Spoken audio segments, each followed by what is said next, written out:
Once upon a time a certain tradesman was leading a caravan to another country to sell his goods. Along the way they came to the edge of a severe hot sand desert. They asked about, and found that during the daytime the sun heats up the fine sand until it's as hot as charcoal, so no one can walk on it, not even bullocks or camels. So the caravan leader hired a desert guide, one who could follow the stars, so they could travel only at night when the sand cools down. They began the dangerous nighttime journey across the desert. A couple of nights later, after eating their evening meal, and waiting for the sand to cool, they started out again. Later that night the desert guide, who was driving the first cart, saw from the stars that they were getting close to the other side of the desert. He had also overeaten, so that when he relaxed, he dozed off to sleep. Then the bullocks who, of course, couldn't tell directions by reading the stars, gradually turned to the side and went in a big wide circle until they ended up at the same place they had started from. By then it was morning, and the people realized they were back at the same spot they'd camped at the day before.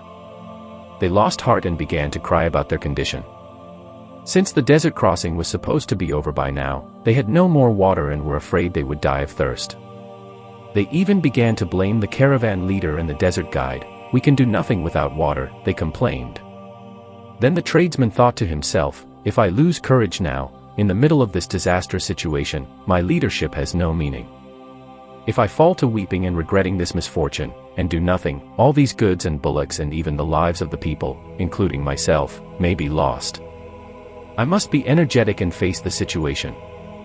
So he began walking back and forth, trying to think out a plan to save them all. Remaining alert, out of the corner of his eye, he noticed a small clump of grass.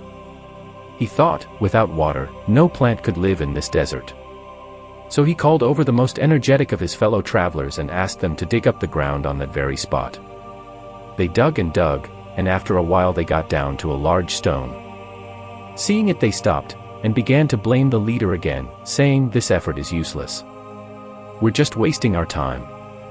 But the tradesman replied, No, my friends, if we give up the effort we will all be ruined and our poor animals will die. Let us be encouraged." As he said this, he got down into the hole, put his ear to the stone, and heard the sound of flowing water. Immediately, he called over a boy who had been digging and said, "If you give up, we will all perish, so take this heavy hammer and strike the rock." The boy lifted the hammer over his head and hit the rock as hard as he could, and he himself was the most surprised when the rock split in two and a mighty flow of water gushed out from under it. Suddenly, all the people were overjoyed. They drank and bathed and washed the animals and cooked their food and ate. Before they left, they raised a high banner so that other travelers could see it from afar and come to the new spring in the middle of the hot sand desert. Then they continued on safely to the end of their journey. The moral is, don't give up too easily, keep on trying until you reach the goal. So that brings an end to today's video. I hope you've enjoyed delving deeper into the world of Buddha with me. Remember, Buddha's teachings are timeless and can inspire us to lead a life full of love, compassion, and happiness. Please don't forget to like, comment, and subscribe to my channel, and I'll see you in the next one.